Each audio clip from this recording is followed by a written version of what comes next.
വടകര ലഹരി കേസിൽ അധ്യാപികമാർക്കെതിരെ special educators federation രംഗത്ത്. പ്രതികളാക്കപ്പെട്ട അധ്യാപകരുടെ RCA രജിസ്ട്രേഷൻ റദ്ദ് ചെയ്യണമെന്നാണ് ആവശ്യം. ചില അധ്യാപകർ ചെയ്ത ക്രിമിനൽ പ്രവർത്തനങ്ങളെ സാമാന്യവത്കരിക്കാൻ ശ്രമിക്കുന്നതായും നിലവിലെ പ്രചാരണം മുഴുവൻ അധ്യാപകരെയും അപമാനിക്കാനുള്ള ശ്രമമെന്നും ഫെഡറേഷൻ അഭിപ്രായപ്പെട്ടു. അതേസമയം ലഹരി കേസിന്റെ പശ്ചാത്തലത്തിൽ SSK അധ്യാപകർക്കെതിരായ ഡയറക്ടറുടെ ഉത്തരവ് പ്രതിഷേധാർഹമെന്നും SSK അധ്യാപകരുടെ മാത്രം പ്രത്യേക യോഗവും പരിശോധനയും നടത്തുന്നത് അപമാനിക്കുന്നതിന് തുല്യമെന്നും ഫെഡറേഷൻ പ്രസിഡന്റ് അനൂപ് ന്യൂസ് മലയാളത്തോട് പറഞ്ഞു.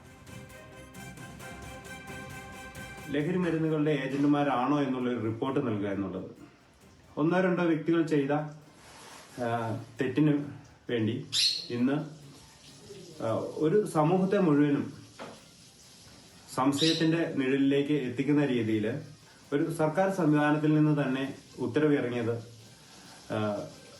വളരെ പ്രതിഷേധാർഹമായ ഒരു കാര്യമാണ്. ആയതിനാൽ ഈ അവസരത്തിൽ സ്പെഷ്യൽ എഡ്യൂക്കേറ്റർ ഫെഡറേഷൻ കേരളയുടെ ശക്തമായ പ്രതിഷേധം അറിയിച്ചുകൊള്ളുന്നു.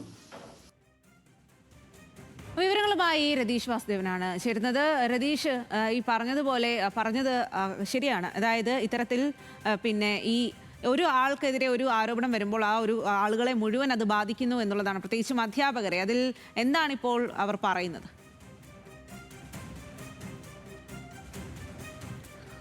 സ്വാതി, ഈ ശാരീരിക മാനസിക വെല്ലുവിളി നേടുന്ന കുട്ടികളെ പ്രത്യേക രീതിയിൽ പരിശീലിപ്പിക്കുന്ന അധ്യാപകരാണ് ഈ സ്പെഷ്യൽ എഡ്യൂക്കേറ്റേഴ്സ്. ഇപ്പോൾ നിലവിൽ കോഴിക്കോട് പേരാമ്പ്ര BRCയുമായി ബന്ധപ്പെട്ടുണ്ടായിരുന്ന ഈ കേസുകൾ, ഈ പ്രതികളായ 3 അധ്യാപകർ, 2 സ്പെഷ്യൽ എഡ്യൂക്കേറ്റേഴ്സാണ്, ഒരു സ്പെഷ്യൽ ടീച്ചറാണ്. ഇതുമായി ബന്ധപ്പെട്ട് ഇപ്പോൾ സമഗ്ര SSKയുടെ സ്റ്റേറ്റ് കോർഡിനേറ്റർ അല്ലെങ്കിൽ SSK സ്റ്റേറ്റ് ഡയറക്ടർ ഇടയ്ക്കിയ ഒരു യോഗ ഉത്തരവാണ് ഇപ്പോൾ സംഘടന പ്രതിഷേധവുമായി രംഗത്ത് വരാൻ കാരണം. ഈ സ്പെഷ്യൽ എഡ്യൂക്കേറ്റേഴ്സിൻ്റെയും സ്പെഷ്യൽ ടീച്ചർമാരുടെയും അടിയന്തര യോഗം എല്ലാ SSK ആസ്ഥാനങ്ങളിലും അടിയന്തരമായി വിളിച്ചു ചേർക്കണം. ഇതുമായി ബന്ധപ്പെട്ട് ഇവരെ മോണിറ്റർ ചെയ്യുന്നതിന് സംവിധാനം ഒരുക്കണം. അങ്ങനെ പ്രത്യേക ഒരു പരിശോധന ഈ രംഗത്തുള്ള അധ്യാപകരെ പറ്റി മാത്രം വേണമെന്ന ഒരു നിർദ്ദേശം അടക്കമുള്ള ഒരു യോഗം വിളിക്കാനുള്ള നിർദ്ദേശമാണ് ഇപ്പോൾ വിവാദമായിട്ടുള്ളത്. സംസ്ഥാനത്തെ ഒരു ബോഡിയിലുള്ള സംസ്ഥാന ഡയറക്ടർ അത്തരം ഒരു നിർദ്ദേശം നൽകുന്നത് ശരിയല്ല. അത് തെറ്റായ സന്ദേശം നൽകും. ചില തെറ്റുകാരായ കുറ്റക്കാരായ അധ്യാപകരെ ശിക്ഷിക്കേണ്ടത് പല സമൂഹത്തിൽ തൊഴിൽ മേഖലയിലുള്ള പോലെ തന്നെയാണ്.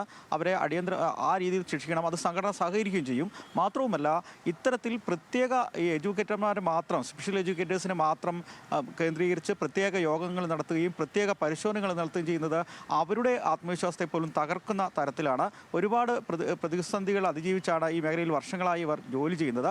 അതുകൊണ്ട് ഇത്തരത്തിലുള്ള ഒരു പരിശോധന പ്രതിഷേധാർഹമാണ്. മറ്റു മേഖലകളിലൊക്കെ തന്നെ ഇത്തരത്തിൽ നടപടികൾ ഉണ്ട്. അതൊക്കെ കൂടി പൊതുവായി സാമാന്യവൽക്കരിക്കുന്നത് ശരിയല്ല എന്ന തരത്തിൽ തന്നെയാണ് ഇവരുടെ അസോസിയേഷൻ രംഗത്ത് വന്നിട്ടുള്ളത്, ഫെഡറേഷൻ രംഗത്ത് വന്നിട്ടുള്ളത്.